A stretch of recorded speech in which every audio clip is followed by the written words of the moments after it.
What's up guys, welcome to AnimeKouhai. If you'd like to help me out, please hit the like button and subscribe to my channel. How did you get them? It doesn't seem like you stole them, but did you rob one of your subordinates again? If she's doing that, she's definitely a problem. Or rather, why would a demon even rob someone? She didn't seem to have any financial issues without resorting to petty crimes. As I pondered this, Masora interrupted, unable to watch any longer. May I speak? Go ahead. With Guy's permission, Masora defended Raine. Our lord is not that devious. Not that devious. Raine was about to protest, but everyone ignored her. This incident was a reminder of the importance of daily behavior. At the very least, she acts with intention, so you can trust her on that. Money wasn't what Raine-sama needed. Then how did she? Though he ignored Raine's words, he took Masora's plea seriously. Seeing him like that made me realize Guy had some decency. Then something unexpected happened. Now, let's move on. We're discussing our future plans, and Raine's punishment is insignificant. Diablo then placed his hands on Raine's shoulders. It was so unnaturally blatant that not only I, but also Guy, stared at Diablo. I can still believe in Diablo after all. Raine's eyes sparkled as she spoke, clearly impressed, while the others were just confused. Something was up. My gut told me so. That's suspicious. Guy seemed to agree, muttering to himself. Diablo, keeping secrets isn't good, you know? Rimuru-sama, I would never hide anything from you. However, she looked so pitiful that I felt compelled to help a little. No, you're not that kind of person. I almost said it out loud but held back. Instead, I stared at him. This tactic was very effective. Sure enough, Diablo's eyes wavered. I thought he had a weak mind, and I was right. He quickly became flustered and confessed. No, that fine liquor was actually a gift from me to Raine. Huh? That's insane. No matter what agreement you two reached, why would you give Raine something when you've been at odds until recently? That was entirely accurate. Now I understood why Diablo confessed so easily. With the finished liquor bottle as evidence, we could trace the distribution route quickly. Soya was present, so Diablo likely realized he couldn't keep it a secret. That was fine, but the real issue was Raine's involvement. While Guy and Diablo argued, I signaled Soy. He got the message and promptly secured the evidence. I saw empty bottles of magic black rice amazake, traditional Japanese sake, black rice refined sake, and other high-alcohol products. These items weren't available on the market and were exclusive to our country. Even without Soe's investigation, the source was obvious. Seriously. You mentioned you were drinking earlier. Did you really drink all this? Yes, naturally, I was furious. Rimuru, you have to handle them. Of course, that would make anyone angry. Are you kidding me? Everyone else is working, and we're the only ones. I didn't expect to feel sorry for Guy, but it's a leader's job to manage their subordinates. I was surprised Guy was so lenient, just making them sit on the floor. Yet, Raine was making excuses. You're mistaken. This was for advanced psychological warfare, not just for fun. Psychological warfare? Yes. I went through a lot to get these items to make Pico and Gracia talk. In fact, I deserve praise for it. This kid was unbelievable. Even in this situation, she insisted it was her achievement. She's a primordial demon, after all. Her mental fortitude was impressive. Diablo seemed to believe in never admitting defeat, so they were alike in that way. So, Diablo, I'm curious. I don't think you gave Raine something for free, so what deal did you make? I left it to Guy to judge Raine's claim and focused on Diablo's involvement. Well, that's... He knew he couldn't lie to me and hesitated, but not for long. Soy was there, too. Spit it out. Soy's words made Diablo give in. He admitted he had supplied the items in exchange for Raine's share of paintings. I see, so Raine was the unknown artist distributing my paintings. That makes sense. That explained why we couldn't trace her. My suspicion that Diablo might be an accomplice in the portrait crime was wrong. I couldn't fault him for merely supplying goods. However, I intended to address the portrait issue, so I had Soy handle it. Rest assured, I've already ordered Soka to search Diablo's room. Isn't that a bit much? No, it infringes upon his publicity rights and is a serious crime warranting punishment. A search warrant has been issued, so there are no problems. Quick work. As expected from Soy, Diablo was in shock, but I pretended not to notice. While Soy and I were uncovering the mystery, Raine was finishing her explanation to Guy. Annoying as it was, the information she provided was surprisingly valuable. She revealed the location of the enemy's base and details about their gathered forces. Although I wasn't sure how reliable it all was, she had clearly gathered a lot of useful intel. The final piece of information she shared was particularly important, which caught my attention. That's how I extracted the information from them. Then, When the battle seemed to be over, Pico said, "Oh, I was contacted by Feldway. He's leaving now, so I wrapped up the girls' party. No, I mean, the interrogation." Setting aside her obvious true feelings, Raine's story was crucial. Pico's reaction was significant. Due to Michael's total control, Leon had fallen to the enemy. Diablo's report also confirmed that Zalerio had been taken over. Yet, Pico and Gracia weren't under control. Otherwise, it would be hard to explain why they were enjoying the party until the end. This led me to conclude that Michael's control might not work in isolation. This was highly valuable information.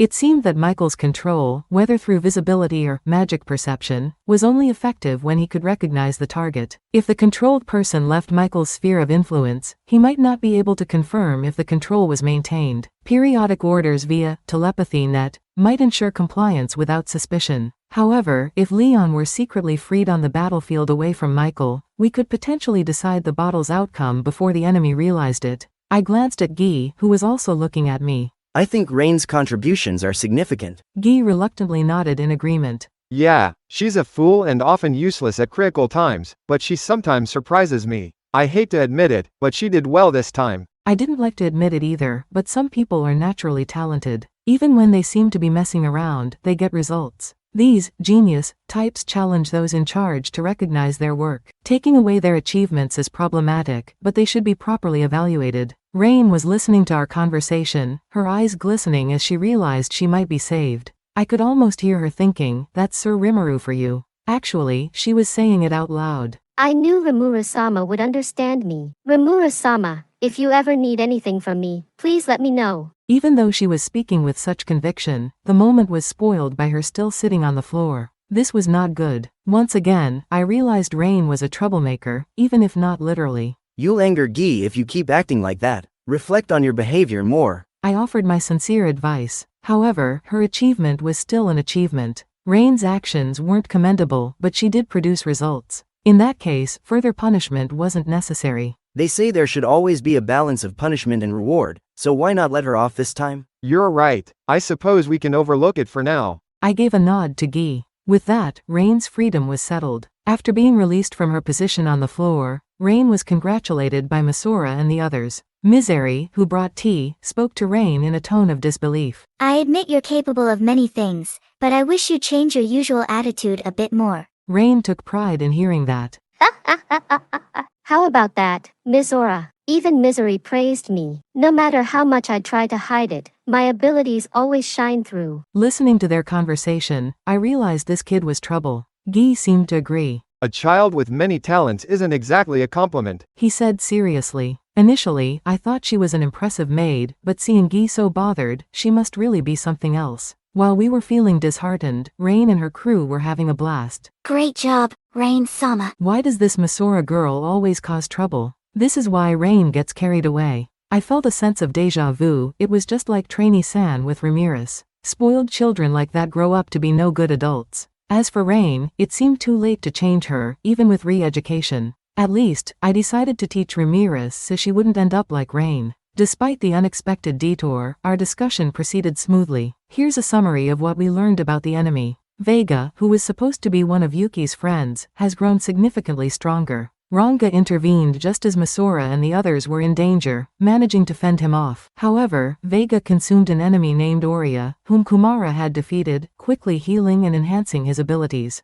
We don't know the exact numbers, but his power seems to surpass both Ranga and Kumara. Vega has a crass character, flattering the strong and bullying the weak. Yet, he has impressive survival instincts, having gained significant power despite the odds. He seems like a very troublesome opponent. Oria could create mythical-grade equipment with her skill. Unlike Velgrind, Oria only materialized her weapons, which didn't disappear when Vega consumed her. This was confirmed by Fran and Kazona, the knight captains under Leon, and verified by Kumara. So, Vega likely inherited the weapon creation skill. This kind of problem becomes more dangerous if left unchecked, so I thought it best to address it quickly. Being a similar type myself, I understood this very well. The warrior Soy surprised was named Arios. Unfortunately, he escaped before Soy could finish him off. It was a rare mistake for Soy, but understandable given the circumstances. The enemy had a user of instantaneous movement. Khan confirmed this. It wasn't magic, but a skill that allowed spatial jumps without any preparation, making it hard to gauge its strength. If she had mastered this skill, it could catch us off guard. Learning about this enemy in advance was a significant gain.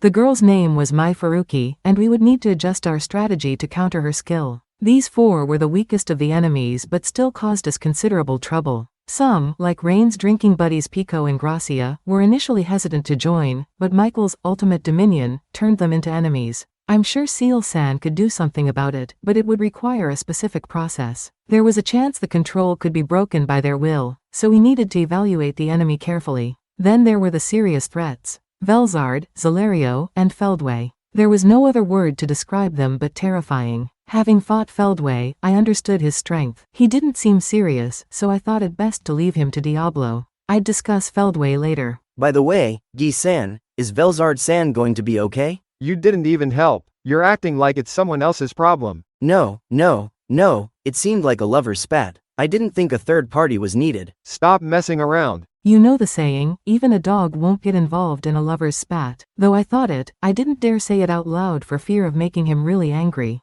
When I asked for his honest thoughts, he responded with clear frustration. You're not entirely wrong. It seems like she's harboring a lot of resentment, and her main aim is to make my life difficult. Apparently, Guy had been struggling to keep this country intact. Usually, I create an alternate space to fight in, but even I can't control Velzard. It's impossible to force her into something for my convenience, even if she agrees. Indeed, I doubted the barrier used at Walpurgis could contain Velzard. There might be stronger techniques, but Guy had decided it was still too challenging.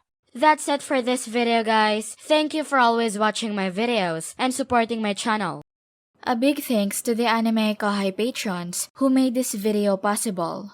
Jared Bressler, Chad Vota, Nate, Havox, Speed Saber, Curtis Loban, Judah Herrera, Justa Guy, Miss L.W. Hernandez, Jason Martin, Zach Rossan, Jerry Sladek, Ray Perez, Donald Williams, Moab A, Day of Light, John M, Godman Gaming, Markithian Tidwell, Adrian, Kumo, Sanketh Chelu, T. Bush, John L, Edgar Fuentes, JV, Thomas, J, Christ, Joshua Cousins, Vethelny, Khaled, Christian Deshazer, Cal Robs, Divine C. Harris, Panda Cats, DeAndre Nance, Monty Boy 98, D-Man, Ruben, Yuki Iki, Gray, Kamal Ebanks, Isaac, Koala King 93, Paul DeGrassi, Little 95, Quilly Buckner, Zephyras, Alver, Normal Defate, L, Gary Miles, Dragon Spawn 666, J. Rule, Liron Sangkap, Lucas Gay, Jason Martin, Echo Ski, Foolish Prophets, Ethan Madison, Sky T, Diego Ginoza, Andre Hamilton, Guy Endsley, Simon Road, Emperor WSA, Mika Espinosa, George Hage, Gobi Lin, Pratik Bandari, Arod Dare, Faiz Mansour, Jackson Early, Smexy, Carl Stephen Bernadal, Gareth Hashimoto, Steven Madison, Homelike Drop, Vasto Lord, Martin Ramos, Marl Barsha, Hansel Ortega, Karam Faraj, Efrain Hernandez,